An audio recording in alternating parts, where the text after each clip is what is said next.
Dr. Nicole Linder, Chief Hospitalist from OSF St. Francis Hospital Medical Group up in my hometown of Escanaba. Nicole, go ahead. You're still muted. So thanks for allowing me to represent OSF and other small rural hospitals throughout Michigan today. As she said, I'm the chief hospitalist at OSF St. Francis. We're a 25-bed critical access hospital. We have a 4-physician and 1 PA group. So we're a small, tight-knit group. And we really don't have any other medical specialties on site, and we don't have an ICU. We do have general surgery. That's what we got. So we actually have cared for an inordinately large number of COVID patients during the pandemic for the size of the population of our area. And we've struggled at times with bed capacity, and our facility was able to get emergency authorization to increase the number of our beds available. But those beds, were expanded, but we did not have expanded staffing. So for that increase in volume, the entire hospital staff kind of drew together and worked extra shifts and stayed late and did all we could to help out each other and our patients. And I'm very proud of the work that we all did and our care team and the care we've provided to our patients. During times of very high COVID volume, there were no beds available in our regional ICUs that we would usually transfer our most sick patients to. This includes COVID patients and a lot of non-COVID patients. And, we used a lot of virtual webinars and other modalities of learning to stay abreast of all of the emerging treatments. And we utilized telephone consultation with specialists such as pulmonology, infectious disease, and critical care medicine at our regional ICUs when there really was nowhere and no ability to transfer these very sick people. And during and after this crisis, we did lose a significant number of nursing staff. And unfortunately, it tends to be the older, more experienced nurses that you tend to lose. And we've lost some to early retirement, and some just decided to move to different areas of nursing after going through everything they did. And I know this is happening all over the United States. We're not unique. I was really relieved and really hopeful when there was a highly effective vaccine developed much more rapidly than I could have dreamed. I think there was a feeling that we were getting to the finish line and we just had to hold on until the vaccine was available and then everyone would be vaccinated and this whole thing would be over. And unfortunately, we now know that's not the case. And we're currently at our hospital experiencing a significant wave of COVID right now. We're seeing many of the same systemic problems again. Can't get our patients transferred out to critical care services, and non-COVID patients that need a bronchoscopy are not getting where they need to go, not getting transferred for some of the cardiology things they would normally be transferred for. So it's causing a lot of difficulty for all patients. And there are some new challenges in caring for this wave of patients that we didn't really have to deal with the first go round. The difference is that nearly all of the patients we're caring for made the choice to not be vaccinated.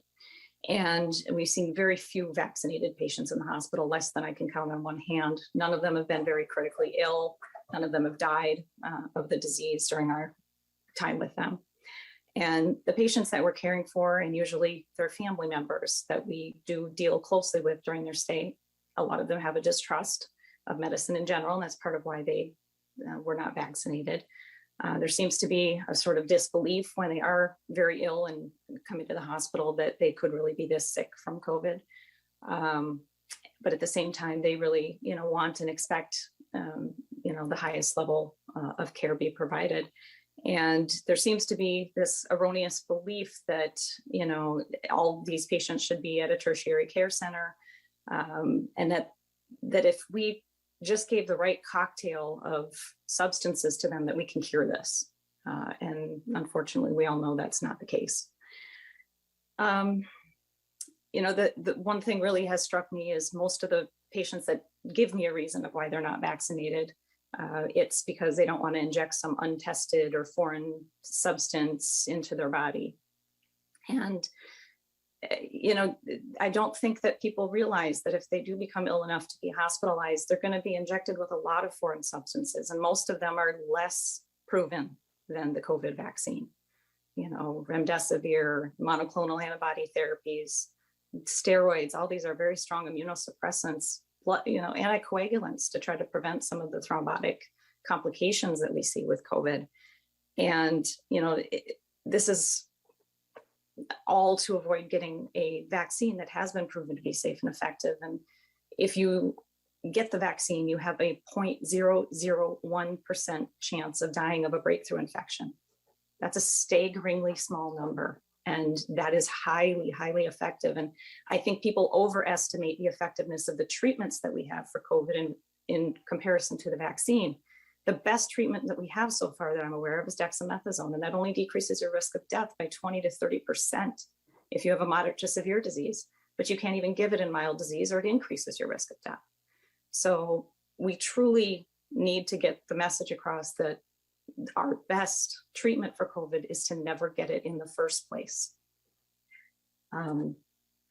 So there really aren't any miracle cures, despite what some of the media and public figures have led the public to believe. And in closing, with her permission, I do want to tell you a personal story about a patient, a very special patient I actually had to hug and say goodbye to yesterday because I was going off service. Her name is Kathy, and I've cared for her for the last 3 weeks. And she had refused the vaccine adamantly, and she contracted COVID and came into the hospital. Her husband had received the vaccine and did get a mild breakthrough infection and was fine. She was not. And the first day that I met her, the day after she was admitted, immediately she told me, I really regret now that I didn't get that vaccine. And during her hospital stay, she campaigned, she was on the phone, she was calling all of her friends and family that, like her, had refused to be vaccinated. And she was able to get at least 6 so far of her family members and friends to get vaccinated, but it was too late for her. And despite everything that could possibly be done for her, she's going to lose her battle and lose her life. And she's vivacious and gregarious and just a wonderful person. And this did not have to happen. And her family didn't have to lose her. So I am fatigued and I am heartsick and I'm tired of watching people suffer needlessly and die of a disease that could have been prevented by a simple and safe and effective vaccine. I don't want to watch my patients' families suffer with the grief of this and also the guilt if they played some role in their family members' decision not to be vaccinated. The issues that we're dealing with and caring for these hospitalized COVID patients that weren't present during the earlier waves, I think do create a new dimension of stress and sadness and fatigue for those of us on the front lines. They're taking care of people that are dying that didn't need to die. And our hospitals, we're part of a very small community. These people are our friends, they're our family members, the people we see at church, and we don't want to see any more of them suffer. And, we have pandemic fatigue too, and we want to go back to normal, and we want to go to movies and restaurants and concerts and sporting events and weddings and funerals and church and school without the fear of infection. The only way we get to that normal is by all of us being vaccinated to protect ourselves and each other. That's it. Thanks.